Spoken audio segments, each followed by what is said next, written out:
যৌবনে তো কত কিছুই ঘটে যায়, কিন্তু যদি তার রেস থেকে যায় ভবিষ্যতেও, আর তার ফল যদি হয় ভয়াবহ, এরকম একটি ঘটনা নিয়ে আজকে আমাদের বিশেষ নিবেদন অভিষেক হাজরার লেখা পোয়েটিক জাস্টিস। গল্পটি শুধুমাত্র কঠোরভাবে প্রাপ্তবয়স্ক শ্রোতাদের জন্য।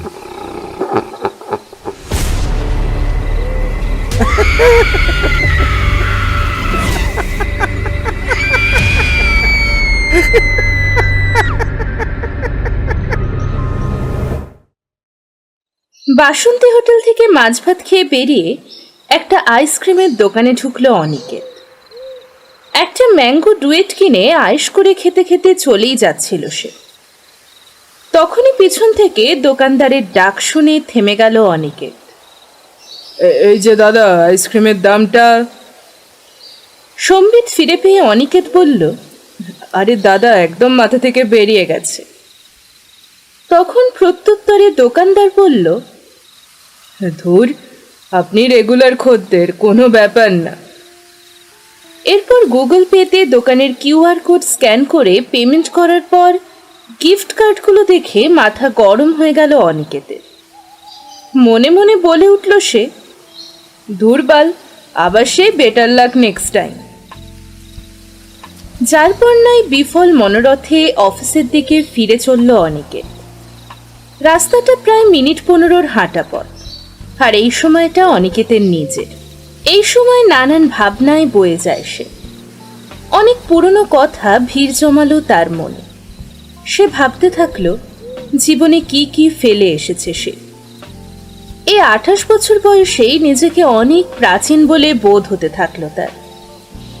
কতটা সময় সে পেরিয়ে এসেছে, কত ভালো মন্দ অভিজ্ঞতার সাক্ষী যে হতে হয়েছে তাকে, তার ইয়াত্তা নেই।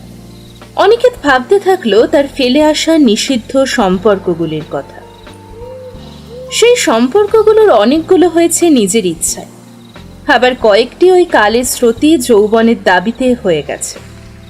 খুব ছোটবেলায়, সম্ভবত অনিকেত তখন ক্লাস 10 কি 11-এ পড়ে, তাকে সিডিউস করেছিল তার জেঠিমা। বেশি দূর এগোয়নি সম্পর্কটা, হয়তো এগোতে পারেনি ঘেরাটোপের জন্য। ওই সময় অনিকেতকে দিয়ে ম্যাসাজ করানোর নাম করে তার জেঠিমা দিনের পর দিন ভোগ করেছে। তার জেঠিমা কাউকে বলতে বারণ করেছিল। প্রথম দিকে সেই বারণের জন্য, পরে এক অমোঘ আকর্ষণের জন্য অনিকেত গোপন রেখেছে সেই কথা। অনিকেতের তখন বোঝার মতো বয়স হয়নি কি হচ্ছে তার সাথে, এবং যৌনতা উপভোগ্য হয়ে ওঠেনি তার কাছে। তাই তখন সে থাকতো নিশ্চেষ্ট। আদিম খেলায় মত্ত হতো তার আপন জেঠিমা। এখানে সব খেলাটাও ছিল তার, ও সুখটুকুও ছিল তার। তবু চরম মুহূর্তের শিহরণটুকুর জন্যই বারবার সে ছুটে যেত জেঠিমার ডাকে। এরপর ক্লাস 11-এ প্রতিদিন স্কুল শেষে বায়োলজি প্র্যাকটিক্যাল রুমে যাজ্ঞসেনী ম্যাডামের ভোগ্য বস্তুতে পরিণত হয়েছিল অনিকেত। তার জীবনে অনেক প্রেম এসেছে, কিন্তু সেই প্রেমগুলো ছিল নিতান্তই গতিহীন। তাতে নিষিদ্ধ বস্তুর হাতছানি ছিল না। তবে সবচেয়ে বেশি জড়িয়েছিল পৌলমী বৌদির সাথে। বন্ধুদের বৌদির ফিগার বর্ণনার সময় সে গুরুচণ্ডলী দোষে দুষ্ট হলেও সাধু ভাষার লালিত্যটুকু বর্জন করত না। তার বর্ণনায় বৌদি গুরু নিতম্বের ভারে ভারাক্রান্ত, ঘন সন্নিবিষ্ট দুটি সুডোল কুচো যুগল। সঙ্গমের পর মুক্তবোধ বিন্দু বিন্দু ঘাম সুউচ্চ কুজ্জুগল বেয়ে নেমে আসে রোমবৃত্ত নাভিবিন্দুর দিকে। চপল হরিণের মতো চোখ দুটি কামের তাড়নায় ভরপুর। কুঞ্চিত কেশদাম সর্পের ন্যায় বিন্যস্ত। ঘন কৃষ্ণ দুই ভুরু যেন স্বরক্ষেপণের যোগ্য ধনু। শুভ্র গ্রীবার মসৃণতা যেন শঙ্খকেও হার মানায়। দুই ঘন সন্নিবিষ্ট পেলব পলধর যেন কঠোর পুরুষশাস্ত্রের পীড়ন পাওয়ার জন্য উন্মুখ। নাভিদেশ, কোষ্ঠীতট, জঙ্ঘা, অরু সর্বত্রই যেন কোনো অজানার হাতছানি। পাশের বাড়ির সায়নদা কর্মসূত্রে বাইরে থাকত।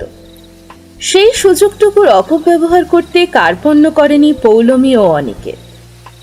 সমস্ত দুপুর যথেচ্ছ যৌনাচারে মেতে উঠত তারা। পৌলমী বৌদিকে বিকালের দিকে ফোন করত সায়নদা। এরকমও দিন গেছে সঙ্গমরত অবস্থায় ফোন ধরেছে বৌদি। কোনো ক্রমে দু একটি কথা বলেই রেখে দিয়েছে ফোনটা। তারপর সায়নদার গাড়ি দুর্ঘটনায় চলে যাওয়া আর বৌদির বাপের বাড়ি চলে যাওয়া, ব্যাস ওইখানেই সম্পর্কের রীতি। কে জানে এখন কেমন আছে বৌদি। অনিকেত ভাবতে থাকলো অন্য কাউকে দিয়ে হয়তো চাহিদা মেটায়, যা ছেনালি মাগি। সব থেকে বেশি প্রেমে পড়েছিল ঋতুজার সাথে সম্পর্কের সময়। ঋতুজা ছিল অনিকেতের পাশের পাড়ার মেয়ে। একটু আধটু অঙ্ক দেখিয়ে দিত ঋতুজাকে। তারপর সময়ের গতিতে একসাথে দুর্গাপুজোয় ঠাকুর দেখা, নানান অছিলায় কোমরে বুকে হাত দেয়া, হাত ধরে রাস্তা পার করানো, এইসব চলতে চলতে কখন যেন ঋতুজা ভালোবেসে ফেলেছিল অনিকেতকে। ঋতুজা ছিল চশমা পরা, আটপৌরে পড়া কমে। অনিকেত অতটা পছন্দ করত না, তবে এই মেয়ে বিছানায় কেমন পারফর্ম করে সেটা বাজিয়ে দেখার ইচ্ছা ছিল 16 আনা। একদিন নন্দনী সিনেমা দেখতে গিয়ে অন্ধকারের সুযোগ নিয়ে অনিকেত ঋতুজার পিঠে সুরসুরি দিতে থাকল। ঋতুজাও সমর্পণ করে দিতে থাকলো নিজেকে। সিনেমা হলে বেশি দূর এগোতে পারল না অনিকেত, তবে সে বুঝে গিয়েছিল এই মেয়েকে যেদিন খুশি বিছানায় তোলা যায়। একদিন সুযোগ বুঝে বাড়ি ফাঁকা দেখে ডাকল ঋতুজা। কিছুক্ষণ পরেই অভিজ্ঞ অনিকেত ঋতুজাকে আদর সোহাগে ভরিয়ে দিতে থাকল। ঊর্ধ্বাঙ্গের সবটুকু সুধা পান করে অনিকেত যখন ঋতুজার জিন্সের প্যান্টের চেন খুলতে যাবে, বাধা দিয়েছিল ঋতুজা। সেই প্রত্যাখ্যানে ভেবলে গিয়েছিল অনিকেত, আর এগোয়নি। তবে নিজে চরম অবস্থায় থাকায় ঋতুজাকে অনেক অনুনয় বিনয়ের পর রাজি করিয়েছিল, যাতে ঋতুজা অন্তত তাকে পরিতৃপ্ত করে। লজ্জা পেয়েছিল ঋতুজা, পরে নিজের মুখ দিয়ে পরিতৃপ্ত করেছিল অনিকেতকে। অনিকেতের দেহসুধার সবটুকু চেটে খেয়েছিল। প্রথমে ঘেন্না লাগলেও অনিকেত চরম মুহূর্তে ঋতুজার মুখ চেপে ধরেছিল উদগীরণের সময়। কিংকর্তব্য বিমূঢ় ঋতুজা গিলতে বাধ্য হয়েছিল সবটুকু। এসব দৃশ্য যেন ছবির মতোই ভেসে উঠছিল অনিকেতের মানসপটে। তারপর ঋতুজাকে একরকম জোর করেই নিজের জীবন থেকে বের করে দিয়েছিল অনিকেত। তার মতো এরকম হ্যান্ডসাম ছেলের সাথে ওরকম বদখত মার্কা একটা মেয়েকে মানায় নাকি কখনো? এইসব কথা ভাবতে ভাবতেই অফিসে চলে এলো অনিকেত। এসেই ফ্যানটা ছেড়েই গা এলিয়ে দিল রিভলভিং চেয়ারে। কিছুক্ষণ পর একটা ফাইল নিয়ে এলো এক অধস্তন কর্মচারী। তাকে ফাইলের কাজটা বুঝিয়ে দিয়েই আবার ভাবতে বসলো জীবনের ফেলে আসা অধ্যায়। ধুর মারা, কি সব আলবাল কথা ঘুরপাক খাচ্ছে মনের মধ্যে, নিজের মনেই বলে উঠল অনিকেত। এইসব চিন্তার জট খুলতেই বারান্দায় গিয়ে একটা সিগারেট ধরিয়ে ফেলল অনিকেত। সিগারেট শেষ করে আবার নিজের জায়গায় গিয়ে ফেসবুক খুলে প্রথম সার্চ করল পৌলমী ব্যানার্জি। অনেকগুলো প্রোফাইল এলো, কিন্তু কোনোটাই তার সাথে বেড শেয়ার করা পৌলমী বৌদি না। মাগিটা হাওয়া হয়ে গেল নাকি, মনে মনে বলে ওঠে অনিকেত। এরপর এদিক ওদিক করে কিছু পাড়ার কমন ফ্রেন্ডের ফ্রেন্ড লিস্ট হন্যে হয়ে খুঁজতে থাকে সে। এক দূরদমনীয় প্রচেষ্টা পেয়ে বসেছে তাকে, পেয়েও যায় সে। প্রোফাইলের নাম সোনার হরিণ। উফ, এখনো ফিগারটা কি রেখেছে। কৌতূহল বসেই একটা মেসেজ করে বসে সে। হ্যালো বৌদি, চিনতে পারছো? উল্টো দিক থেকে কয়েক মিনিটের মধ্যেই রিপ্লাই আসে। বল, কেমন আছিস? কোথায় এখন তুই? এরপর নানান কথার মধ্যে অনিকেত বলে বসে, চলো একদিন হোটেল বুক করে দেখা করি। বৌদি রিপ্লাই করে, আর কি আমার কিছু আছে রে, আমি তো বুড়ি হয়ে গেছি। তোমার যা ফেলে এসেছো আমি সব কুড়িয়ে নিয়ে আসবো, চলো না আমরা একটু আগের মতো সময় কাটাই। বৌদি অবশেষে সম্মতি জানায়। ঠিক হয় পরের সপ্তাহে তারা দেখা করবে।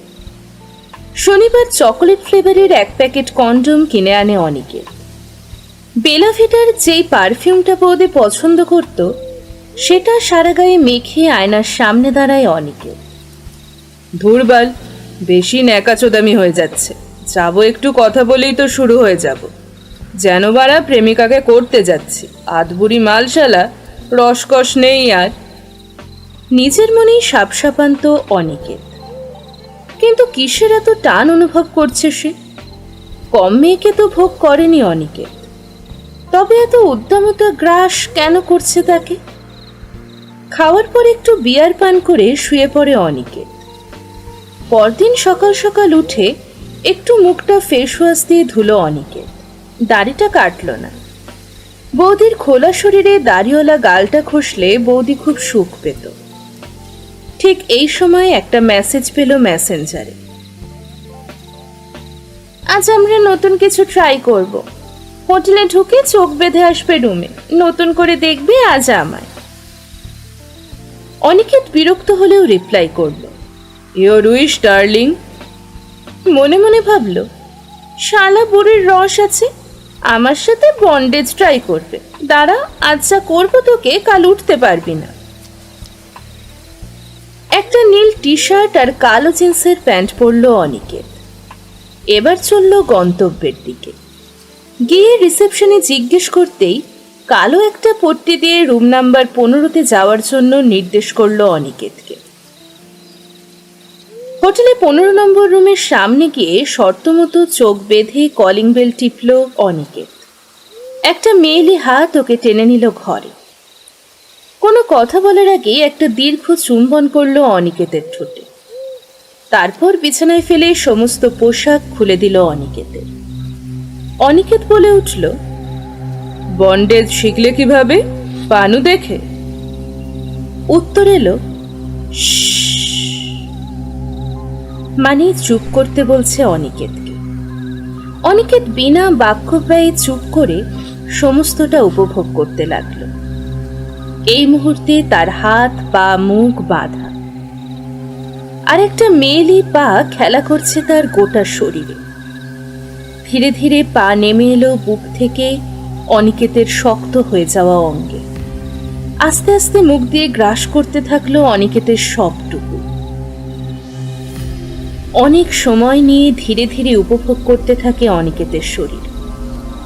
মুখ বাঁধা অবস্থায় অনিকেতের বাক্য স্ফুরণ হয় না, তাই শীতকারের শব্দগুলো মুখেই হারিয়ে যায়।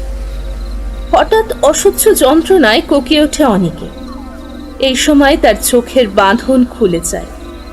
অনিকেত বিস্ফারিত চোখে দেখতে থাকে তার পুরুষাঙ্গ কেটে নিয়েছে এবং রক্তাক্ত পুরুষাঙ্গ নিয়ে পরম মমতায় সেটিকে জীব দিয়ে লেখন করছে একটি নারী মূর্তি। কিন্তু এ কি? এ তো বৌদি নয়, স্বয়ং ঋতুজা চরম বিভৎসতার প্রতিমূর্তি হয়ে দণ্ডায়মান অনিকেতের রক্তাক্ত শরীরের সামনে। এক হাতে খড়গবৎ ছুরি আর এক হাতে অনিকেতের পুংদণ্ড। এক পা অনিকেতের পুরুষালী চওড়া বুকের ওপর। মৃত্যুর আগের মুহূর্তে অনিকেত মনে মনে ভাবে না কোনো খারাপ কথা, বরং মনে মনে উচ্চারিত হয়, ওং কালী কালী মহাকালী কালীকে পাপহারিণী ধর্মার্থ মোক্ষদে দেবী নারায়ণী নমস্তুতে। মৃত্যুর কোলে ঢলে পড়ে অনিকেত। আজ ঋতুজা তৃপ্ত। হয়তো আইনের চোখে আজ সে অপরাধী। পৌলমী বৌদির ছবি ইউজ করে ফেক ফেসবুক প্রোফাইল খুলে ষড়যন্ত্র করে খুন করেছে লম্পট অনিকেতকে। তবু প্রতিশোধ নিতে পেরে সে আজ পরিতৃপ্ত।